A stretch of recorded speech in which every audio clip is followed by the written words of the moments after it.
This is TWiT. Revelations continue in last week's hack of Sony Pictures. The breach involved both the theft of company secrets and malware that deleted data from company computers. Some of the best journalism on the aftermath of the attack is coming from Kevin Roose on the site Fusion.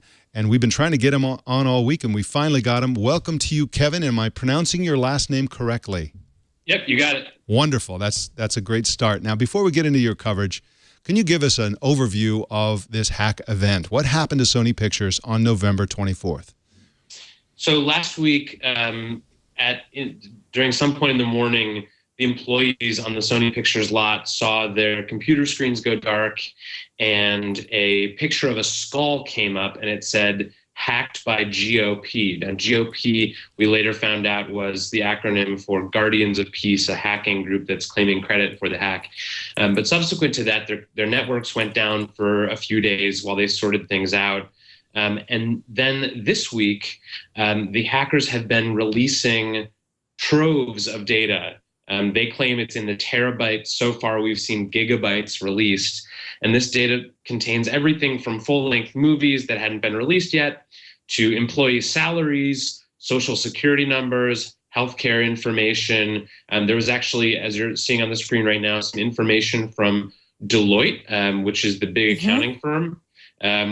One employee had come over from Deloitte to Sony Pictures and had left some of this salary data on the computer to be found by the hackers, and just a total hack. I mean, this is like the biggest corporate hack I've ever heard about.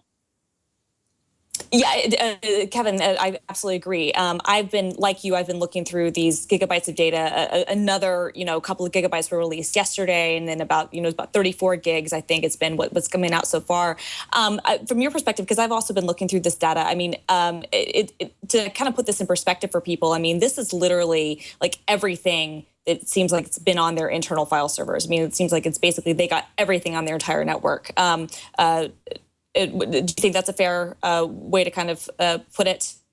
Yeah, I me't it's so much. I mean, it's at least most of their HR and personnel files. I mean, you're seeing bonus plans. There was a spreadsheet that laid out all the employee performance reviews for everyone at Sony.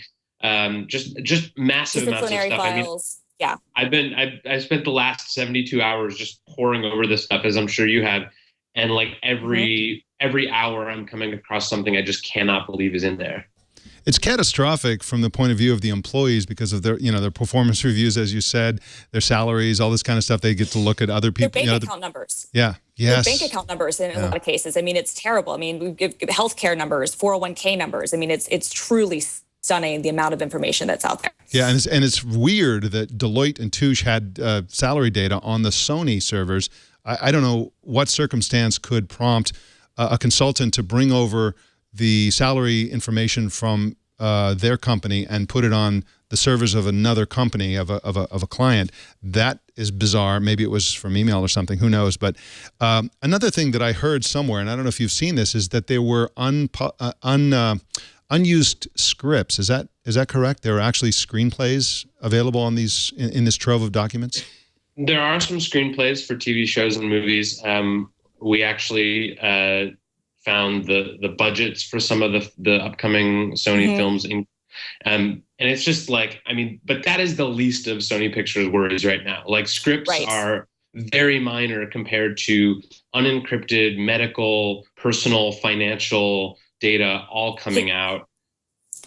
Yeah, I mean, that was one thing I wanted to ask about too, I guess, or maybe talk about too, Kevin, is that, all this data we're able to access, very, very little of it has been password protected. And most of the stuff that is password protected is stored alongside folders that are labeled passwords or a document labeled passwords that includes the passwords for all the password protected documents.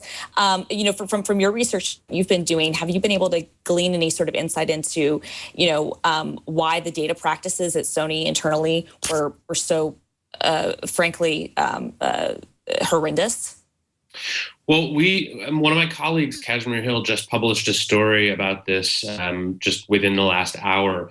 She talked to employees from Sony Pictures dating back years who said, our information security practices are just non-existent. The chief information security officer at Sony Pictures gave an interview in 2007 to CIO magazine, in which he sort of gloated about the fact that they weren't doing strong password protections on files. I mean, it's just an incredible interview where he says, look, if I have to spend, I mean, these are business decisions. There's a business rationale for not protecting ourselves. He said, if I have to spend $1 million to prevent a $10 million attack, that's not worth it for us. And it's just like, I mean, this guy is still running data security at Sony Pictures. And you just can't believe that someone like this is allowed to be in charge of this many people's data. They should send him to North Korea to a labor camp or something like that. I think that would be a fitting punishment. But this whole thing is like a textbook case, right, of everything that you can do wrong.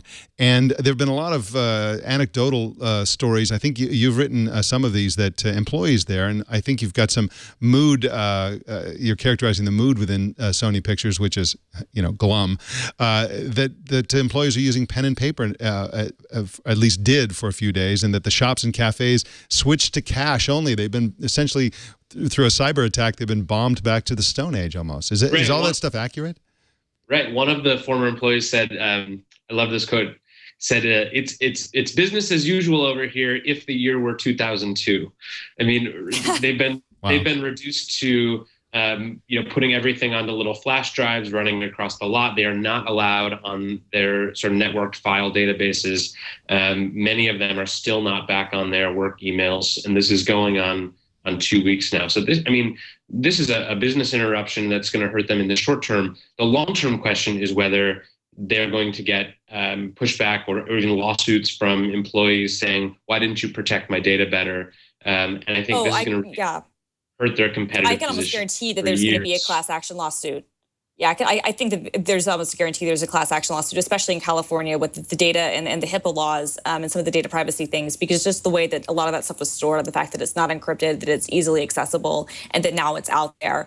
If I were an employee at Sony, I would very much be considering legal action, just because, I mean, there's nothing they can do about the fact that this stuff is out there, and that their employer, from their own admission, from what Kevin's reporting, was not doing a lot to protect it.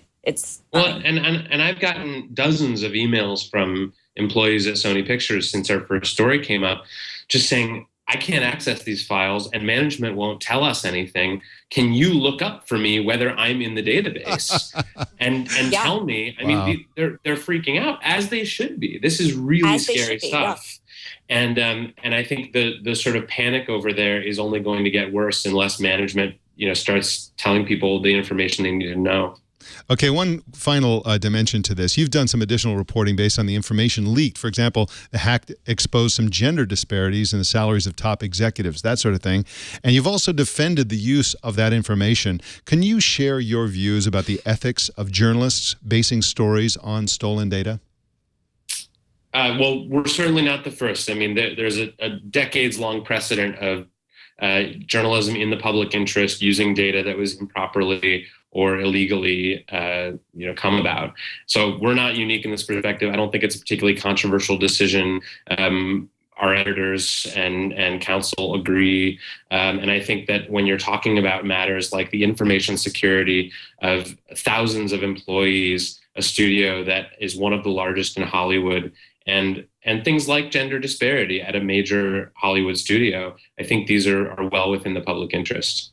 I just, for the record, agree with you. And for people who are on the fence about this and don't really understand the ethics of this, essentially a journalist's first and really only responsibility is to the readers. And so when you have information like this and it has news value and it's a benefit to readers, you have a responsibility to report that information, even if it somehow benefits criminals or the hackers that stole the information. And so it is a controversial point, and I agree with you, Kevin, and appreciate that you're doing some reporting on that. Mike, I should say there's a caveat, which is that we haven't reported social security numbers or bank account numbers, things that could put people in sort of clear and present danger of having their identity stolen or something else like that. So we are taking pains to be thoughtful about what we release. But I think as long as it falls within the sort of category of public interest, we're well within our rights.